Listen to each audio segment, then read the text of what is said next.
Puji Tuhan, senang sekali bisa berjumpa Anda kembali.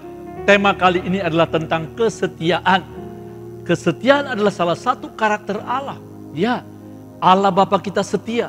Ia setia akan janji-janjinya. Yesus Kristus setia kepada panggilannya sampai ia mati di kayu salib. Yesus Kristus setia, ia tidak pernah berubah dulu, sekarang, dan selamanya. Yesus setia kepada panggilannya. Setia walau harus menderita. Ya, Yesus setia sampai ia mati di kayu salib. Dan Roh Kudus, ia adalah sahabat kita yang setia. Ia setia menghibur ketika kita sedih dan berduka. Ia setia untuk menguatkan, menuntun, serta menjaga kita setiap saat. Puji Tuhan, Allah kita setia. Nah, mari kita melihat ada 4 hal yang indah dan luar biasa tentang kesetiaan. Yang pertama, kesetiaan itu langka namun berharga di mata Tuhan. Di zaman modern ini, kesetiaan sudah merupakan hal yang langka, terbukti dengan angka perceraian suami istri yang semakin meningkat tahun demi tahun. Contoh lain adalah banyak orang Kristen yang suka pindah-pindah gereja ketika mereka mengalami sedikit tantangan atau tidak bisa bekerja sama dengan sesama pelayan Tuhan. Mereka pindah ke gereja lain dan berharap di tempat yang baru semuanya beres dan lancar. Ternyata tetap ada masalah juga. Namun di mata Tuhan, saudaraku, kesetiaan itu sesuatu yang sangat berharga dan bernilai tinggi. Dalam Alkitab dikisahkan bahwa pahlawan-pahlawan iman yang Tuhan pilih dan dipakai untuk menggenapkan rencananya adalah orang-orang yang teruji kesetiaan mereka. Allah ingin agar kita anak-anaknya memiliki buah roh kesetiaan dan bertumbuh dalam karakter kesetiaan. Yang kedua, setiap perkara kecil ditambahkan perkara-perkara yang besar. Yesus berkata dalam Lukas pasal 16 ayat 10, barang siapa setia dalam perkara-perkara kecil, ia juga setia dalam perkara-perkara besar. Dan barang siapa tidak benar dalam perkara-perkara kecil, ia juga tidak benar dalam perkara-perkara yang besar. Sebelum dipercayakan untuk memegang tanggung jawab yang besar, Tuhan menguji dulu dengan tugas dan tanggung jawab yang kecil. Musa diuji selama 40 tahun menggembalakan domba-domba sebelum ia ditetapkan untuk memimpin 2 juta orang bangsa Israel keluar dari tanah Mesir menuju Kanaan. Yusuf melalui proses panjang.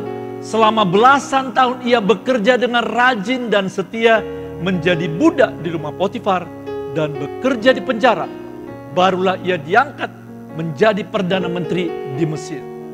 Saudara, jika saat ini Anda sedang diberikan tugas yang kelihatannya bernilai kecil atau sederhana, jangan anggap remeh, sebab itu ujian kesetiaan. Daniel bersama ketiga sahabatnya Sadrak, Mesak, dan Abednego ketika masa pembuangan di Babylon diuji kesetiaan iman mereka. Daniel dibuang ke gua singa dan ketiga sahabatnya dicampakkan ke api pembakaran. Dan puji Tuhan, mereka lulus. Lalu Tuhan mempromosi mereka dengan posisi yang tinggi di zaman ini. Saudaraku, apapun tanggung jawab Anda, baik di sekolah, dalam pekerjaan atau dalam pelayanan, lakukanlah itu dengan setia dan sungguh-sungguh serta jangan menggerutu. Sebab setelah Anda melewati proses itu dengan baik, nanti Tuhan akan mempromosikan Anda dan akan mempercayakan Anda dengan tanggung jawab yang lebih besar. Yang ketiga, Yesus teladan kita dalam kesetiaan. Saya bacakan Filipi pasal 2 ayat yang ke-8. Dan dalam keadaan sebagai manusia, ia telah merendahkan dirinya dan taat sampai mati, bahkan sampai mati di kayu salib.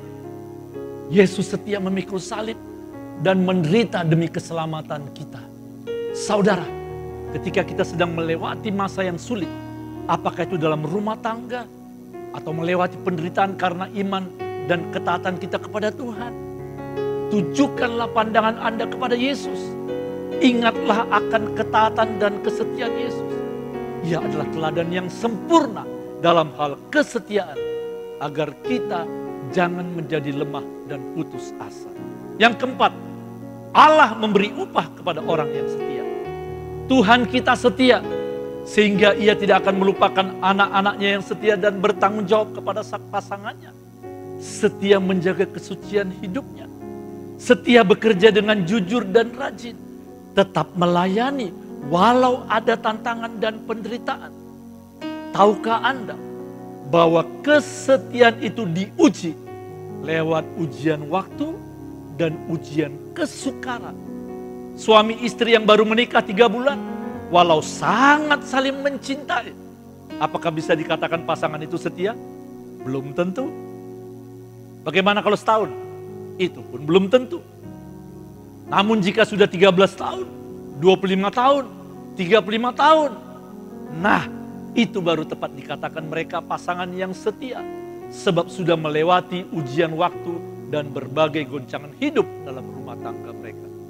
Demikian juga seseorang yang sudah bekerja selama 20 atau 30 tahun dan melewati banyak kesukaran dan masih tetap mengerjakan dengan penuh tanggung jawab, barulah dapat dikatakan mereka itu setia.